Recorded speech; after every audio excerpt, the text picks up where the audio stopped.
అందరం కూడా 13వ తారీఖు పొద్దున్నే పోయి జగన్మోహన్ రెడ్డి గారికి మద్దతుగా, సాయి ప్రసాద్ రెడ్డికి మద్దతుగా ఫ్యాన్ గుర్తుకు ఓటేసి తిరిగి మళ్ళీ ఎమ్మెల్యేగా, అదేవిధంగా సీఎంగా జగన్మోహన్ రెడ్డి గారిని, సాయి ప్రసాద్ రెడ్డి గారిని గెలిపించాలనేది కూడా మీ అందరినీ కోరుకుంటా ఉన్నాను. ఇక జగన్మోహన్ రెడ్డి చేసిన ఎన్నో సంక్షేమ పథకాలు ఏవైతే ఉన్నాయో, అమ్మఒడి కానీ, చేయూత కానీ, ఆసరా కానీ, పింఛన్ కానీ, వాలంటరీ వ్యవస్థను తీసుకొచ్చి ప్రతిదీ మన ఇంటి దగ్గరికి అందించే విధంగా జగన్మోహన్ రెడ్డి గారు పనిచేస్తా ఉన్నారనేది కూడా ప్రతి ఒక్కరికి తెలియజేస్తా ఉన్నాను. ఎందుకంటే ఏదైతే అభివృద్ధితో పాటు అభివృద్ధితో పాటు సంక్షేమ పథకాలు కూడా ప్రతి ఒక్క బడుగు బలహీన వర్గాలకు, ఎస్సీ ఎస్టీ మైనార్టీ వర్గాలకు కూడా ప్రతి ఒక్కటి చేయూత ఇస్తే జగన్మోహన్ రెడ్డి గారు ముందుకు పోతారనేది కూడా తెలియజేస్తాననేది కూడా మీ అందరికీ చెప్తా ఉన్నాను.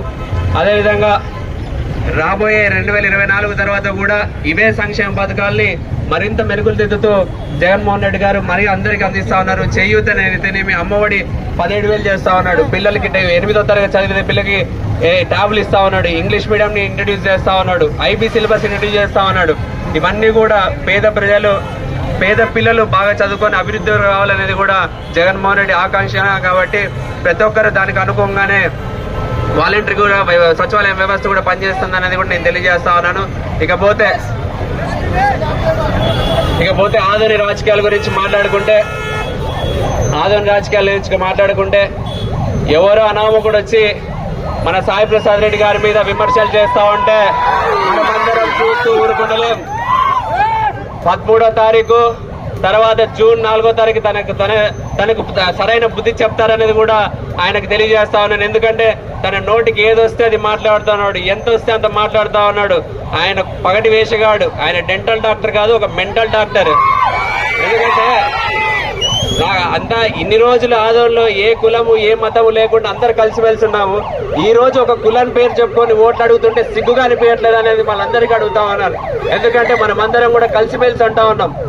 అలాంటి దాంట్లో ఇప్పుడు ఆయన వచ్చి ఒక కులం పేరు చెప్పి ఓట్లు అడుగుతా ఉంటే మనకు కూడా ఇబ్బందిగానే ఉంటుంది అనేది కూడా నేను తెలియజేస్తా ఉన్నాను. మేము కానీ, మా నాన్నగారు కానీ, మా కుటుంబం కానీ ఎక్కడైనా ఒక సెంటు భూమి కబ్జా చేసినట్టు నిరూపిస్తే నేను రాజకీయాల నుంచి దూరంగా ఉంటాను. దీనికి నేను సిద్ధం. గతంలోనే నారా లోకేష్ వచ్చినప్పుడు కూడా చెప్పిన, సెంటు భూమి మనోజ్ రెడ్డి కబ్జా చేశాడంటే రాజకీయాలకి శాశ్వతంగా దూరంగా ఉంటాను. అప్పుడు చెప్తున్నా, ఇప్పుడు చెప్తా ఉన్నా.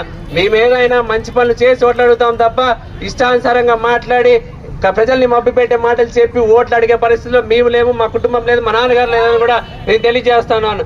మెడికల్ కాలేజ్ తెచ్చింది మా నాన్న, బైపాస్ తెచ్చింది మా నాన్న, అభివృద్ధి చేస్తా ఉన్నాడంటే మా నాన్న. దానికంతా ఆదోని రూపురేఖలు మారుస్తుంది ఎవరు అంటే సాయి ప్రసాద్ రెడ్డి గారు.